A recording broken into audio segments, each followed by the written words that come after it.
해낼 수 있습니다. 민수기의 말씀 교독하고 마지막 절을 함께 합니다. 그들은 그 땅을 살펴보고서야 돌아왔다. 40일이 지나서였다. 갈렙이 백성을 달래고 모세에게 말했다. 올라가서 그 땅을 차지합시다. 우리는 정말 해낼 수 있습니다. 그와 함께 올라갔던 사람들은 다르게 말했다. 그 백성에게로 맞서 올라갈 수 없습니다. 그들이 우리보다 더 강하기 때문입니다.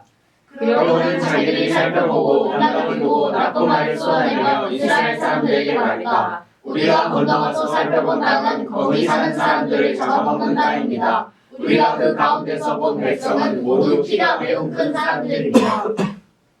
거기서 우리는 거인들도 보았습니다. 거인들에게서 태어난 아낙 사람들입니다. 우리는 스스로 보기에도 메뚜기 같았습니다. 그들이 보기에도 그랬을 겁니다. 온 무리가 크게 소리를 지르고 그날 밤에 백성이 울었다. 이스라엘 사람들은 모두 모세와 아론에게 투덜거렸다. 온 무리가 그들에게 말했다. 우리가 차라리 이집트 땅이나 이 광야에서 죽었더라면요. 무슨 땅으로 여호와가 우리를 이런 땅으로 데려와 칼에 맞아 쓰러지게 하는 겁니까? 아내와 아이들은 낙탈당하고 말 겁니다. 이집트로 돌아가는 것이 우리에게 더 낫지 않겠어요? 무리는 또 서로 이렇게 말하기도 했다. 다른 우두머리를 세워 이집트로 돌아갑시다. 아멘. 우리 성도님들은 어떤지 모르지만은 저는 마음이 참 분주하게 오늘을 시작했습니다. 우리 신촌 주변의 마라톤으로 인해서 한 10시 50분까지 구간마다 어떤 10시 40분까지 도로 통제가 있어서 평소에 40분 걸렸던 그 길을 1시간 40분 걸려가지고 조마조마한 마음으로 겨우 도착해서 예배를 시작하게 되었습니다. 우리가 예수님을 믿기로 해놓고 그 믿음을 끝까지 유지한 사람들이 얼마나 되겠습니까? 한 번이라도 교회 다녀보고 신앙생활 해보고 교회에서 등록교인으로 송도라는 호칭을 얻었던 사람들 중에서 그 믿음 끝까지 유지하는 사람들이 과연 얼마나 될까? 상당수의 많은 사람들은 중도에 포기할 겁니다. 예수님을 믿기로 해놓고 불신앙과 불순종으로 살아가는 사람들이 많이 있습니다. 또 다른 말로는 하나님의 구원 계획에 들어왔다가 하나님이 버리신 것은 아닌데 본인 스스로가 신앙생활하기 힘들다 하여서 그 구원의 여정에서 자발적으로 이탈하는 사람들도 상당히 많이 있습니다. 오늘 말씀이 그 본문입니다. 이집트 탈출한 그 1세대가 왜 어떻게 해서 가나안 땅에 들어가지 못하고 광야에서 다 죽게 되었는지 그 결정적인 불순종과 불신앙과 불평의 사건이 오늘 그 본문입니다. 구원의 과정을 시작해놓고 하나님 나라에 들어가지 못하고 중간에 낙오한 자들의 그 이야기입니다. 남 이야기가 아니라 상당히 많은 사람들은 실제로 그렇습니다. 하나님께서 시내산 출발 직후부터 불평과 불순종을 반복했던 백성들을 심판했다가 모세의 중보기도로 용서하여서 또다시 구원해 낸 다음에 그 과정을 여러 번 겨우겨우 반복해서 이스라엘 백성들을 드디어 가나안 땅 코앞인 바란 광야 가데스 바네아까지 인도해서 지금 정찰을 앞두고 있는 그 시점입니다. 그러니까 하나님께서 억지로 끌고 왔다고 볼 수 있습니다. 자발적인 믿음으로 모범을 보이면서 하나님을 따랐던 사람들은 모세 정도, 여호수아와 갈렙 정도, 이 몇 명 외에는 대부분의 사람들은 그들의 믿음만 가지고는 이곳에 도착할 수가 없었기 때문에 그냥 하나님의 신실하심과 모세의 중보기도에 이끌려서 이곳에 도착했다고 볼 수가 있죠. 우리도 마찬가지입니다. 우리들은 예수님의 십자가 보혈과 하나님의 용서가 없으면 하나님 나라를 향하여 저 구원의 완성을 향하여 한 발자국도 나아갈 수 없는 죄성이 있는 그런 존재입니다. 자, 백성들 지금 가데스 바네아에 도착했습니다. 그곳에서 하나님께서 모세에게 명령을 내립니다. 각 지파별로 대표 한 사람씩 뽑아서 12명의 정탐꾼을 꾸려라. 그 정탐꾼을 가나안 땅에 먼저 보내어서 그 땅을 정탐하고 돌아오게 하라 지시를 하였습니다. 하나님께서 당신 자신의 이름을 본격적으로 소개했던 장소가 있습니다. 시내산에서 율법을 주신 다음에 그 말씀을 통하여 하나님의 백성과 언약을 맺은 그 이후입니다. 그러면 그 전까지 백성들에게 하나님은 누구였느냐? 모세와 아브라함과 이삭과 야곱과 요셉으로 이어지는 이 족장 시대의 민족이라고 할 수 없는 그 하나님의 한 가족들에게 있어서 하나님은 어떻게 당신 자신을 소개했느냐? 말 그대로 하나님입니다. 이 하나님은 이름이 아닙니다. 좀 더 쉬운 말로는 그냥 신입니다. 신.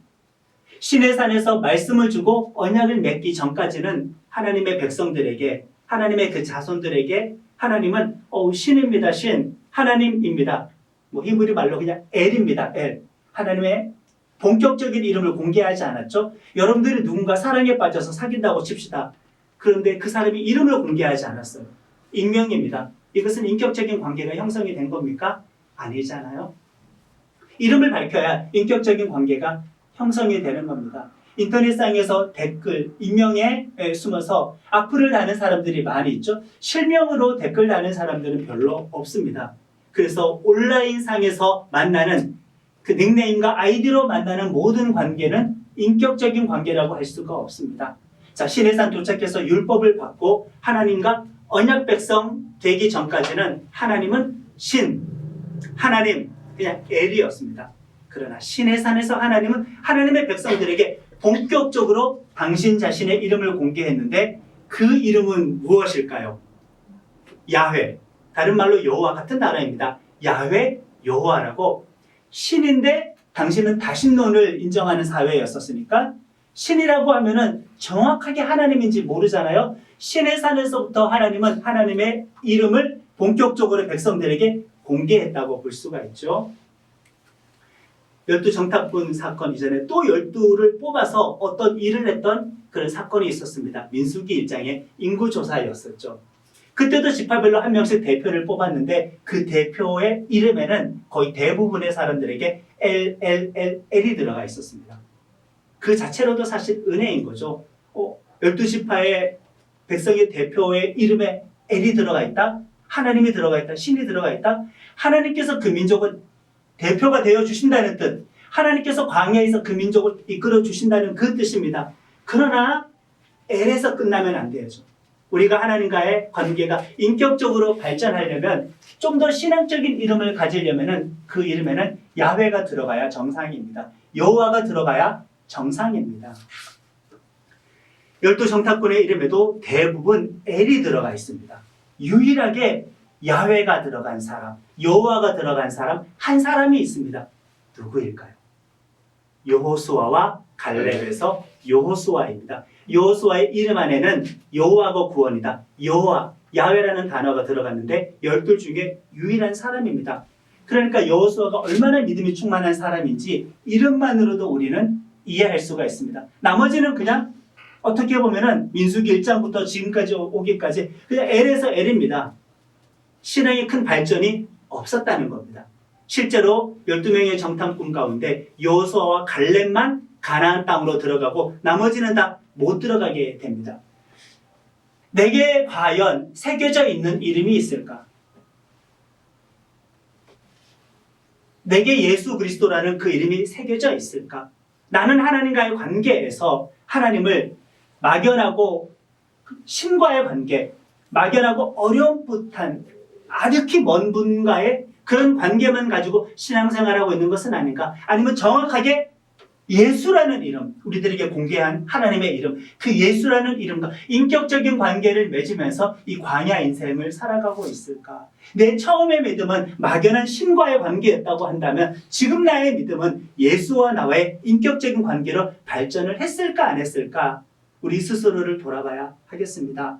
모세가 구체적인 정찰 명령을 내리는데 이 정찰 명령이 아주 구체적입니다. 어디로 가서 어디로 가라. 산지도 봐야 되고 평지도 봐야 되고 해안가 도시도 봐야 된다. 종족의 숫자도 파악하고 성읍 규모도 파악하고 방어 상태도 파악하고 군사력도 파악해라. 백성들의 숫자도 파악해라. 백성들의 신체가 건장한지 아닌지 그 피지컬도 한번 파악하고 돌아와라. 그리고 그 땅이 정말 기름진 땅인지 농사짓기 좋은 땅인지 다 파악하고 와라. 이동 경로에서부터 도시 방어에서부터 백성들의 머리 숫자까지 그들의 군사력까지 낱낱이 세부적으로 파악하라고 그렇게 지시를 합니다. 하나님이 모세에게 지시했고 모세가 12정탐꾼에게 그렇게 지시를 했죠. 이것을 보면은 정탐해야 될 내용은 정말 구체적이고 현실적이라는 것을 우리는 알 수 있습니다. 우리가 오해하기 쉬운 것이 있는데 우리가 오해하기 쉬운 것은 하나님의 약속은 우리의 자유의지가 상호작용하지 않고 하나님의 약속과 하나님의 구원 계획은 인간의 자유의지를 배제하고 그냥 하나님께서 일방적으로 진행하는 것이라는 오해가 있습니다. 하나님의 계획은 하나님의 목만 있지 사람의 몫은 전혀 없어. 그러면 선교사 파송할 일이 필요가 없겠죠. 선교를 왜 합니까? 어차피 알아서 하나님께서 구원받을 사람 하나님 스스로 구원해버릴 텐데 그런 오해가 우리들에게 있습니다. 하나님께서 축복을 주시기로 약속을 했으니까 인간의 자유의지 소용없고 인간의 아무 수고와 노력, 순종, 하나님과의 영적인 상호작용 전혀 필요 없어. 하나님께서 일방적으로 전부 다 하실 거야. 그런 오해가 있고 이것을 신실한 믿음이라고 착각하는데 그것은 착각입니다. 그러면 왜 정탐을 했겠습니까? 왜 정탐의 내용이 이렇게 구체적이었겠습니까? 너무나 사실적인 정탐의 내용입니다. 세상의 현실을 제대로 살펴보지 않고 실제적인 상황에 대한 제대로 파악하고 분석하는 것도 없이 그냥 맹목적인 믿음으로 밀어붙여 정탐이 없이 당장 진입해서 싸우지 않았잖아요. 파악을 하라고 했습니다. 우리의 몫이 있다라는 거죠. 믿음이 꼭 무모한 것은 아닙니다. 오해하지 말아야 합니다. 하나님의 나라는 영적으로 믿음으로 침략해서 쟁취를 해야 되는데 그 자체가 우리들의 몫이잖아요. 인간의 자유의지가 정말 많이 반영이 되어 있습니다. 하나님의 계획과 약속이 있어도 이것은 저절로 이루어지는 것은 아니다. 내 할 일을 해야 된다. 아주 현실적인 일, 실제적인 일, 정탐해야 합니다. 모세에게 정탐을 지시하셨는데 이 현실과 사실에 대한 구체적인 파악을 한 다음에 돌입해야 되는 거죠. 이것이 없이 돌입하는 믿음은 현실을 외면하는 믿음이 될 수가 있겠죠. 현실을 도피하는 믿음이 될 수 있을 것입니다. 목회자들은 성도들에게 현실적인 말 잘 안 해줍니다. 혹시 여러분들 중에 누가 목사님 제가 남들보다 음식을 잘하는 것 같아요. 주변에서 제가 음식 다 해서 먹으라고 드리면은 너무 맛있다고 식당 가라고 합니다. 식당 개업하는 게 어떨까요? 라고 해서 교회에서 성도들을 모아놓고 식사 대접을 한번 한다고 쳐요. 그러면 그 사람에게 식당 하면 안 됩니다 라고 말할 사람이 누가 있겠습니까? 예, 하면 다 잘 될 겁니다. 현실적인 이야기를 안 해주는 거죠. 정탐 안 해버리는 겁니다. 그냥 믿음으로 안 될 것 같은데 능력이 부족한데 경험이 부족한데 그만큼의 준비가 없는데 그런 조건과 상황을 갖추지도 않았는데 그냥 믿음으로 밀어붙이려고 하네? 그런 사람 앞에서 믿음 좋다고 믿음대로 가십시오 하면 무조건 하나님께서 들어주실까요? 제 개인적으로 제 가정으로 경험한 인생에 있어서는 그냥 백전백패였었습니다. 정탐이 필요 없이 맹목적인 믿음으로 덤비는 것은 신실한 것이 아닙니다. 어리석은 것이죠. 정탐이 없이 그냥 젖과 꿀이 흐르는 땅을 쉽게 가져갈 거라고 축복하는데 좋은 말만 해주고 싶겠죠. 당신 가능성 없습니다. 그거 전망이 밝지 않습니다. 그렇게 하면 안 될 겁니다라고 사실을 아무도 이야기 안 해줘. 오로지 우리 신앙 공동체 안에서는 격려의 말, 위로의 말, 자신감을 주는 말, 좋은 말만 해줘서 현실 감각이 없게 만들어주고 그리고 세상으로 뛰어들어가서 실패했을 때 하나님께 더 큰 원망이 생기지 않겠습니까? 좋은 말만 해줬던 그런 교회 공동체에게 더 크게 실망하지 않겠습니까? 정탐은 필요합니다. 사실적으로, 현실적으로 아주 실제적인 정탐이 필요합니다. 그렇다고 해서 이 정탐을 두고 현실주의의 가치라는 말은 아닌 것이죠. 현실주의의 가치라는 말이 아닌 겁니다. 전제가 있었죠. 하나님께서 그 땅을 주시겠다라는 명백한 약속이 있었잖아요. 말씀으로 가나안 땅 정탐하는 게 하나님의 뜻인 것은 증명이 되었고 명령하신 겁니다. 하나님의 말씀이 확실하고 하나님의 뜻인 것이 확실하고 명령까지 하신 상황에서는 우리가 그런 상황 속에서 현실로 뛰어들어갈 때에는 현실 파악해야 되지만 하나님의 약속이 없는 상태에서 무작정 믿음으로 현실에 들어가는 것도 잘못이지만 그렇다고 해서 하나님의 약속과 말씀에 대해서 의심하여서 주신 약속인데도 불구하고 현실주의에 갇혀서 믿음 없이 두려워 떠는 것도 잘못이다. 정찰을 할 때 그래서 군사적인 목적만 가지고 정찰한 것은 아닙니다. 하나님의 약속을 확인하고 오라는 거죠. 하나님의 약속이 얼마나 소중한지, 하나님 나라가 얼마나 젖과 꿀이 흐르는 땅인지, 그 축복의 열매가 얼마나 충만한지 확인하고 오라는 의미에서 군사적인 정찰을 뛰어넘어서 영적인 정찰을 하고 오라는 겁니다. 신앙적인 정찰을 하고 오라는 겁니다. 신앙적인 정찰을 하고 돌아오면 믿음과 소망이 충만해서 돌아올 것이고, 군사적인 관점에서만 정찰하고 돌아오면 이 신앙이 없이 오히려 두려워하고 절망에 빠진 상태에서 돌아오게 될 것입니다. 여호수아와 갈렙을 포함하여 12명의 정탐꾼들이 가나안 땅을 속속들이 다 정탐을 했습니다. 40일 동안이에요. 얼마나 많이 세세하게 바뀌었습니까? 그 증거품도 가지고 옵니다. 기름진 땅이라는 거죠. 오늘 우리의 관점에 중동지방 날씨를 생각하면 안 됩니다. 한 만년, 몇만 년 전에만 해도 사하라 사막에 악어가 살았다는 거 아십니까? 습지였습니다. 모래를 파면 하마와 악어, 화석이 나옵니다. 완전 다른 기후였었죠. 지금의 환경과는 분명히 다르다. 포도송이가 주렁주렁 열렸는데 그 가지 하나를 잘라서 메고 올 정도로 컸습니다. 그리고 무화과도 챙겼습니다. 석류도 챙겼습니다. 말 그대로 젖과 꿀이 흐르는 그 땅입니다. 하나님의 약속이 사실이었다라는 것을 확인한 상태에서 증거품을 어깨에 짊어지고 가데스 바네아로 돌아왔습니다. 자, 이제 모세와 아론과 온 백성들을 모아놓고 12명의 정탐꾼들이 보고를 하기 시작합니다. 여러분들이 백성 입장에서 생각해 보세요. 얼마나 기대에 찼겠습니까? 이거 하나 바라보고 나왔단 말이에요. 저 애굽에서, 시내산에서, 광야에서 무수히 많은 그 어려운 행군을 거치고 이제 젖과 꿀이 흐르는 땅으로 들어가면 되는데 기대와 소망에 가득 찼겠죠? 풍요로운 땅이라는 증거는 명백했습니다. 그런데 다만 이 정탐꾼들의 보고 속에서는 신앙적인 관점에서의 정찰 보고를 하는 것이 아니라 군사적인 관점에서의 정찰 보고를 하는데, 인간적인 어떤 그 관점에서 정찰 보고를 하는데, 보고를 하는 그 분위기 자체가 보니까 저거 우리가 정복할 수 없어라는 불신앙이 점점점 전제에 깔리고 백성들에게 지금 퍼지게 되는 것입니다. 하나님의 약속을 믿고 그 약속 확인하고 돌아오라고 했지, 하나님의 약속을 믿지 못하고 그들이 강하다라는 결론만 내리고 돌아오는 것은 아니었는데, 12명의 정탐꾼 중에 10명이나, 대다수의 여론이잖아요. 다수결로 하면 압도적입니다. 10명이 전부 다 그 땅을 기름지는 거 맞습니다. 좋은 땅입니다. 그런데 거기 살고 있는 사람들 군사력 장난이 아닙니다. 키가 큰 거인족들도 있습니다. 체격도 장난이 아닙니다. 한 종족만 있는 건 아닙니다. 가나안 7종족이 있었고 블레셋까지 합치면 거의 8종족이죠. 여러 종족이 흩어 살아가고 있었습니다. 다 정복해야 되는데 그런 보고를 하기 시작합니다. 말씀에 대한 믿음이 없이 현실만 보고 와서 이야기하는 겁니다. 현실을 바라볼 때 현실만 보고 현실주의에 갇힐 것인지, 현실을 바라볼 때 하나님께서 주신 말씀을 믿는 믿음의 눈으로 현실을 바라보고 극복할 건지 우리는 선택을 해야 되겠죠. 분위기가 좀 다운이 되었습니다. 사람들은 포도송이가 주렁주렁 열렸던 그 가지에 주목하지는 않습니다. 거대한 석류 덩어리를 주목하지는 않습니다. 무화과 나무의 그 열매를 주목하지는 않습니다. 그것보다 군사력이 세다. 성이 잘 쌓여져 있다. 도시 방어가 강하다. 그들의 인구수도 많다. 우리가 그들과 과연 싸워서 이길 수 있을까? 과연 그들과 싸워서 이길 수 있을까? 이런 마음이 저들의 마음을 훔쳐버렸습니다.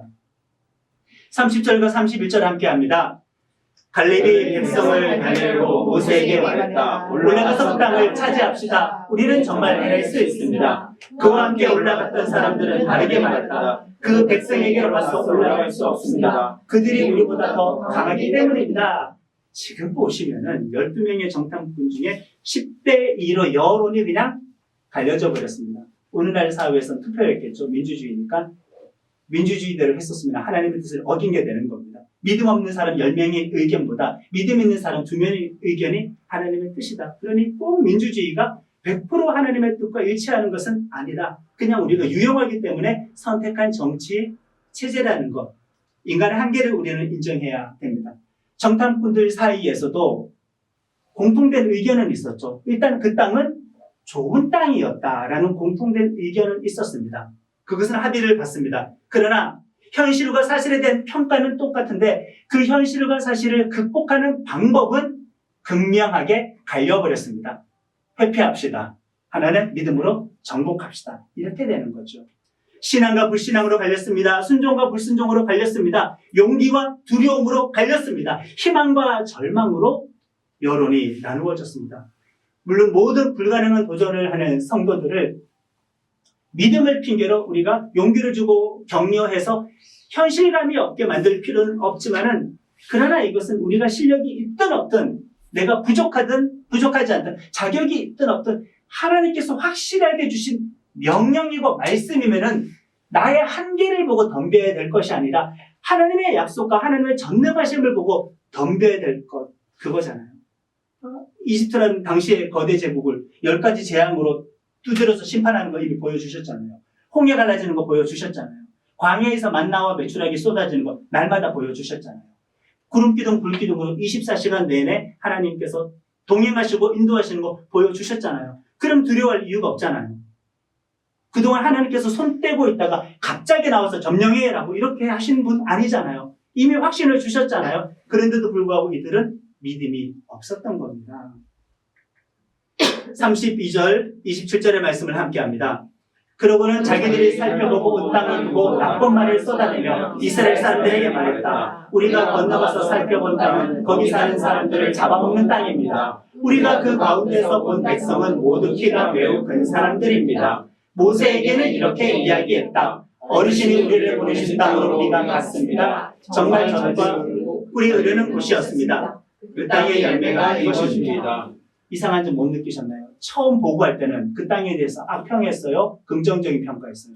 27절에 긍정적인 평가했잖아요. 근데 32절 보면은 정복하자고 하니까 그 땅에 대해서 악평을 하기 시작합니다. 거짓말하는 겁니다. 보고 내용을 바꿔버려요. 왜 줄 아세요? 그 땅이 좋은 땅인데 우리가 정복 못하면은 우리가 하나님의 명령에 불순종하는 것이 되고 하나님께서 가짜 약속한 것이 되는데 그 땅은 원래 나쁜 땅이어서 정복할 가치가 없다고 만들어버리면은 내 믿음 없는 게 문제가 아니라 애초에 가나안 땅을 주신 하나님 책임으로 돌릴 수가 있잖아요. 내 믿음 없음을 감추기 위해서 하나님의 애초에 계획이 잘못된 겁니다.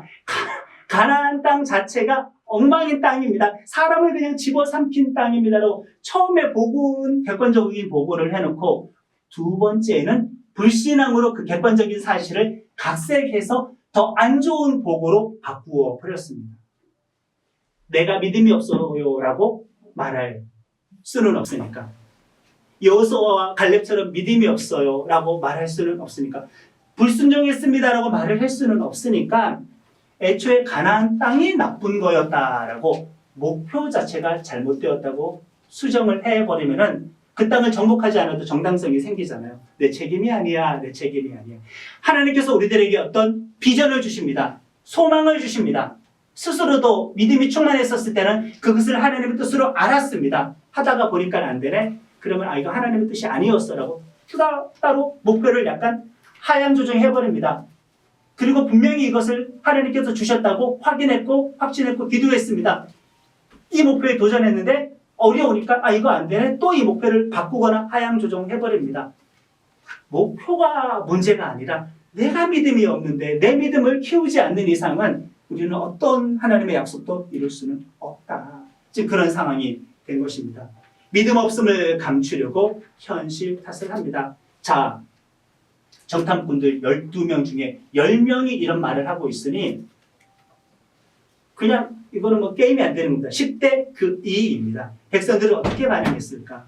갈렙의 신앙의 보고를 받아들였을까? 나머지 정탐꾼들의 불신앙의 보고를 받아들였을까? 1절의 말씀을 함께 합니다. 온 무리가 크게 소리 지르고 그날 밤에 백성이 울었다. 소리 지르고 울었다? 통곡했다. 통곡했다. 주저앉아서 그냥 통곡해버렸습니다. 우리가 보통 신앙생활 할 때 눈물의 나쁜 의미는 아니잖아. 회개의 눈물 좋죠. 감사의 눈물 좋죠. 기쁨의 눈물 좋죠. 깨달음의 눈물, 감동의 눈물 좋습니다. 우리 흔히 성도들이 하나님과의 관계에서 온다고 하면은 하나님께서는 불쌍히 여겨주시고 함께 마음 아파하시죠. 근데 이 눈물은 차원이 다릅니다. 하나님의 그냥 마음을 분노로 뒤집어 놓는 그런 눈물이 됩니다.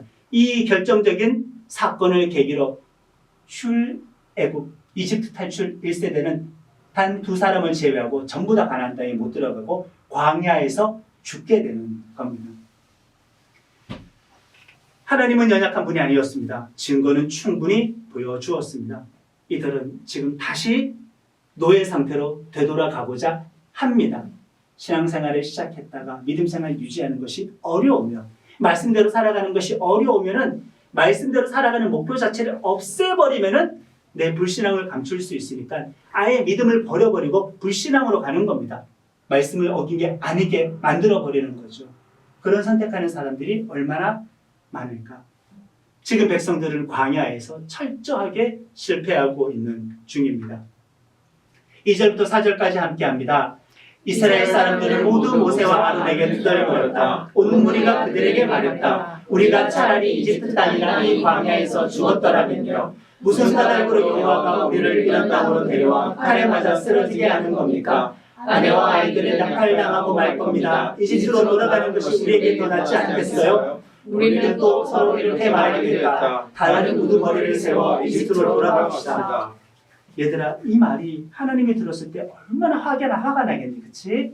구원을 해주셨는데 구원받기 전으로 돌아가는 게 좋겠다. 지옥 불구덩이에서 건져주셨는데 천국 가게 해주셨는데 가면 되는데, 그리고 하나님은 이제서 가면 되는데 거기 가는 것보다 지옥 불구덩이로 돌아가는 게 더 좋습니다. 하나님 품속에 안기는 게 좋은데 사단의 종으로 기어 들어가는 게 더 좋습니다. 더 좋습니다. 모세 지도자 그냥 제외시켜버리고 돌아갈 다른 지도자들을 세워서 우리 돌아갑시다. 이 여론이 다 이렇게 되는 겁니다. 절대 다수의 사람들이. 와, 어떻게 이런 말을 할 수가 있을까? 좀 망언이 아닐 수 없습니다. 엄청난 망언입니다. 예수 믿고 구원받지 않고 죄의 종으로 주어서 지옥에 갔더라면 더 좋았겠어요. 이렇게 말을 하는 것과 무슨 차이가 있겠습니까? 완전 불신자 상태가 되었다고 볼 수 있어요. 그러니까 이들은 구원받지 못한 게 확실합니다. 하나님의 구원 계획과 하나님 나라 완성에 완전히 역행하는 겁니다. 소극적인 불순종, 소극적인 불신앙이 아니라 이건 그냥 대놓고 적극적인 불순종, 적극적인 불신앙입니다. 만약에 여러분들 12명의 정탐꾼 모두가 그 땅을 직접 보고 온 사람 모두가 여호수아와 갈렙처럼 땅은 정말 좋습니다. 그들은 강해 보입니다. 그러나 하나님께서 우리와 함께 하시고 능력 주시면 우리는 그들을 이길 수 있습니다. 라고 12명 모두가 만약에 그런 보고를 했었으면 결과는 달라졌겠죠. 여론을 조성하는 사람들이 어떤 여론을 퍼뜨리느냐.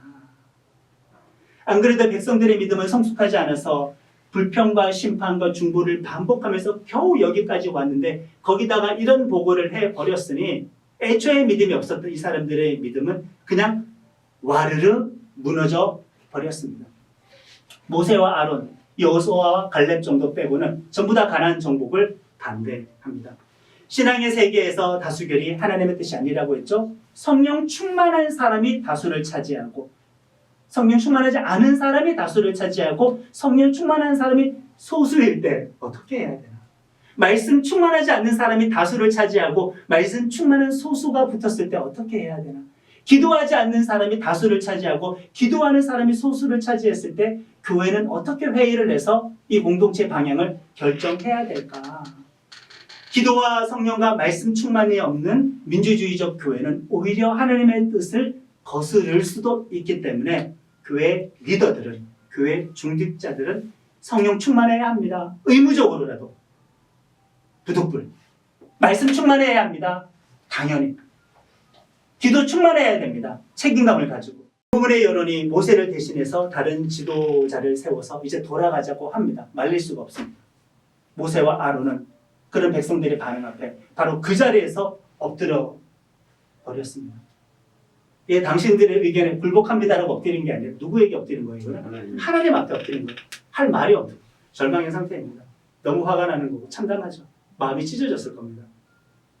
그리고 정탐꾼 가운데 긍정적인 보도를 했던 갈렙과 여호수아는 옷을 찢어버렸습니다. 이 죄가 너무나 크기 때문에 회개하는 마음으로 비통해서 회개하는 심정으로 자기 자신의 마음을 그냥 찢어버린 것이죠. 다 LLL 12명 중에 거의 다 L인데 여호수아에는 여호와라는 이름이 들어가 있죠. 물론 이것을 헬라식으로 발음하면 예수와 예수님이 됩니다. 어떤 비유적인 예언적인 의미도 있죠. 예수님만이 유일한 믿음의 통로가 될 수 있다. 갈렙은 또 어떤 경우냐? 유다 지파입니다. 유다 지파의 후손으로 예수님께서 태어나셨죠. 유다 지파 후손 예수님을 통해서만 우리는 구원받을 수 있다는 것도 담고 있는데 이 갈렙은 유대인이 아니었습니다. 에돔 사람입니다. 에돔 사람으로 합류했으니 혈통적인 우선은 전혀 없어요. 오히려 이방인의 믿음이 더 좋습니다. 이방인들에게 전도했던 사도 바울이 생각나지 않습니까? 유대인들은 오히려 율법에 갇혀서 복음을 안 받아들였는데 이방인들은 율법에 갇혀 있지 않았기 때문에 유대교로 개종한 이방인들이 복음을 들었을 때에는 원래 유대교에 있었던 유대인들보다 훨씬 복음에 대해서 개방적으로 많이 받아들여졌죠. 그렇습니다. 겉사람의 자격 조건이 아니라 믿음이 신실한 사람이 하나님께 쓰임을 받을 수 있게 되었습니다. 이 두 사람이 요청합니다. 여러분들 제발 이러지 맙시다. 이거 하나님께 반역하는 겁니다. 하나님께 대드는 겁니다. 하나님과 맞서 싸우면 안 됩니다. 간청을 합니다. 9절의 말씀 함께 여호와께 맞서 대들지만 마십시오. 여러분은 그 땅의 백성을 두려워하지 마십시오. 그들은 우리의 먹이일 뿐입니다. 그들의 보호자는 그들을 떠났으나 여호와께서는 우리와 함께 하십니다. 그들을 두려워하지 마십시오. 아멘. 같은 현실을 정탐하고 왔는데 누구는 그들은 거인입니다. 우리는 그들 앞에 메뚜기입니다. 같은 현실에 대한 이런 반응. 그런데 칼렙은 같은 현실을 보고 와놓고 그들은 우리의 먹이입니다. 현실은 똑같았는데 어떻게 이렇게 다른 반응이 되었을까? 하나님의 약속과 말씀을 신실하게 믿는 믿음의 차이가 이런 반응의 차이를 만들었습니다. 우리가 현실을 바라볼 때 똑같은 현실 속에 누구는 절망할 겁니다. 누구는 여전히 희망을 품습니다. 현실의 차이가 아닙니다. 내 믿음의 차이입니다. 백성들은 과연 어떻게 움직였을까? 10절 함께합니다. 그러나 온 무리는 여호수아와 갈렙을 돌로 쳐 죽이자고 말했다. 그때 여호와의 영광이 만나면 천막에서 모든 이스라엘 사람들에게 나타났다. 와, 믿음 말하는 사람은 돌로 때려 죽이자고 합니다. 예수님이 십자가에서 죽으신 것과 마찬가지죠. 오히려 바른 신실한 믿음을 보여주셨는데 예수님은 구원 역사라는 하나님의 뜻을 이루셨는데 오히려 죽으셨습니다. 마찬가지입니다. 믿음 말하는 사람을 오히려 돌려 때려 죽이려고 합니다. 그렇다. 정말 하나님의 백성들은 구원받을 믿음과 자격 전혀 없이 전적으로 부패하고 타락한 존재인 것이 계속 증명이 되는 겁니다. 신약에 예수님을 가리키고 있죠. 예수님이 없이는 인간은 구원받을 수 없다.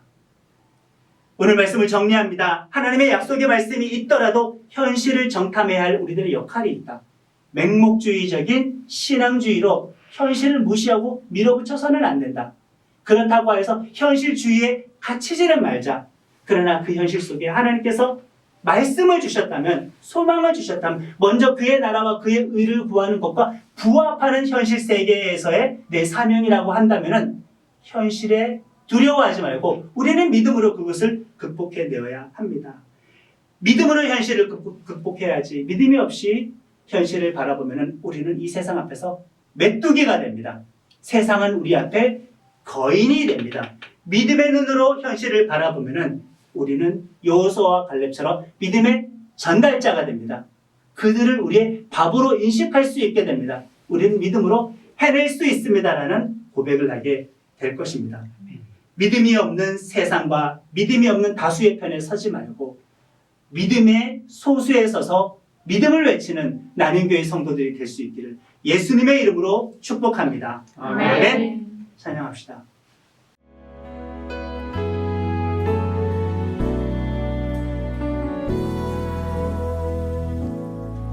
주님은 산 같아서 여전히 그 자리에 계셔 눈을 들면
자리에